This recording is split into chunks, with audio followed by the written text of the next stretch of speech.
এদিকে বৃহস্পতিবার পূর্ণভূমি সিলেট সফর শেষে ঢাকায় ফেরার সময় নরসিংদীতে পথসভায় অংশ নেবেন বিএনপির চেয়ারম্যান তারেক রহমান। নির্বাচনী আনুষ্ঠানিক প্রচারের অংশ হিসেবে এই ঐতিহাসিক কর্মসূচি ঘিরে স্থানীয় নেতা ও কর্মীদের মাঝে দেখা দিয়েছে উৎসবের আমেজ। দলীয় প্রধানের অপেক্ষায় সমর্থকরা। মোবারক হোসেনের তথ্য ও ছবিতে বিস্তারিত। বৃহস্পতিবার সিলেট থেকে জাতীয় নির্বাচনের আনুষ্ঠানিক গণসংযোগে নামবেন বিএনপি চেয়ারম্যান তারেক রহমান। এরপর ঢাকায় ফেরার পথে নরসিংদীতে পথসভায় অংশ নেওয়ার কথা রয়েছে তার। এই কর্মসূচিকে ঘিরে তাই জেলার নেতাকর্মীদের মাঝে বইছে উৎসবের আমেজ। প্রিয় নেতাকে কাছ থেকে দেখার অপেক্ষায় আছেন অনেকে। বিপুল উৎসাহে পথসভায় যোগ দিতে নিচ্ছেন নানা প্রস্তুতি। তাদের প্রত্যাশা তারেক রহমানের বক্তব্যের মধ্য দিয়ে নতুন প্রাণের সঞ্চার হবে তৃণমূল নেতাকর্মীদের মাঝে। এরকম একজন নেতাকে নরসিংদীতে আমরা পেতে যাচ্ছি এবং দেখতে যাচ্ছি, এটা আমাদের জন্য সৌভাগ্য এবং আমাদের জন্য গৌরবের যে তারেক রহমান নরসিংদীতে আসছে। ওনাকে দেখা না পর্যন্ত, ওনার কথা না শোনা পর্যন্ত আমরা আমাদের যে অবস্থান দিয়েছে নরসিংদী ক্লাবের সামনে, সেখানে আমরা অবস্থান করব। মানে যে খুশি ভাষায় প্রকাশ করা যায় না। দীর্ঘ 17 বছর পর আমার নেতাকে খুব কাছ থেকে দেখতে পাবো, তার জন্য আমরা খুব আনন্দিত। বিএনপির চেয়ারম্যান তারেক রহমান প্রথমবারের মতো নরসিংদীতে আগমন উপলক্ষে ইতিমধ্যেই নরসিংদীর পাড়া মহল্লা থেকে শুরু করে সারা নরসিংদীতে ইতিমধ্যে উৎসবের আমেজ বিরাজ করছে। দলীয় প্রধানের আগমনে নরসিংদী জেলা বিএনপির পক্ষ থেকে রয়েছে ব্যাপক প্রস্তুতি। লাখো মানুষের সমাগম স্থল শান্তিপূর্ণ করতে আইনশৃঙ্খলা বাহিনীর সদস্য ছাড়াও দলের পক্ষ থেকে থাকবে নানা ব্যবস্থা।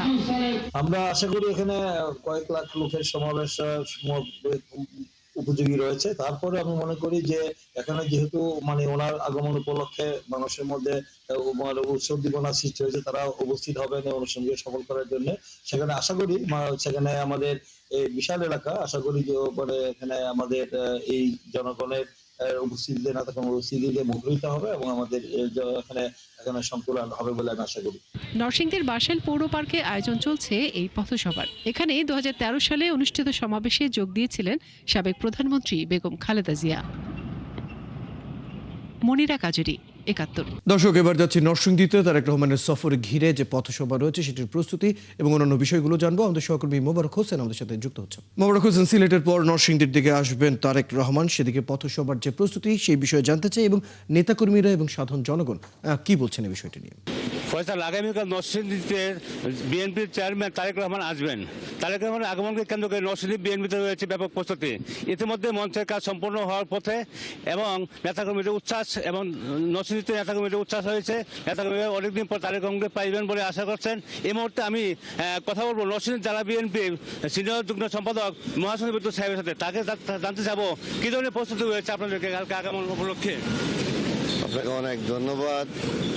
নরসিংদী জেলা বিএনপির উদ্যোগে আগামীকাল 22শে জানুয়ারি বিএনপির চেয়ারম্যান জনাব তারেক রহমান সাহেব নরসিংদীতে আসবে।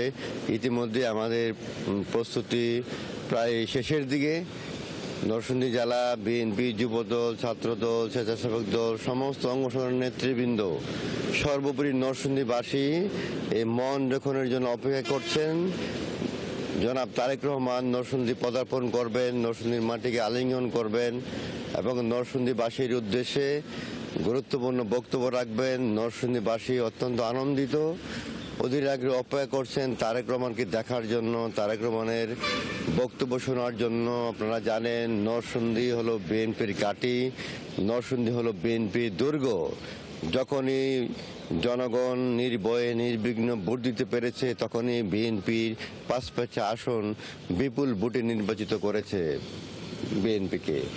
আমরা আশা করি 22শে ফেব্রুয়ারি নির্বাচনে এই দেশ নায়ক তারেক রহমানের আগমনকে কেন্দ্র করে আমরা প্রমাণ করে দিতে চাই আগামী 12ই ফেব্রুয়ারি নির্বাচনে বিএনপির 5 আসনে আমরা তারেক রহমানকে। ধন্যবাদ মোবারক হোসেন। খবর রাখতে থাকুন। দর্শক, আমাদের সাথে আমাদের সহকর্মী মোবারক হোসেন যুক্ত ছিলেন নরসিংদী থেকে। জানাচ্ছিলেন সেখানে তারেক রহমানের সফর এবং পথসভা ঘিরে যে প্রস্তুতি চলছে সে বিষয়ে আমরা সর্বশেষ জানছিলাম।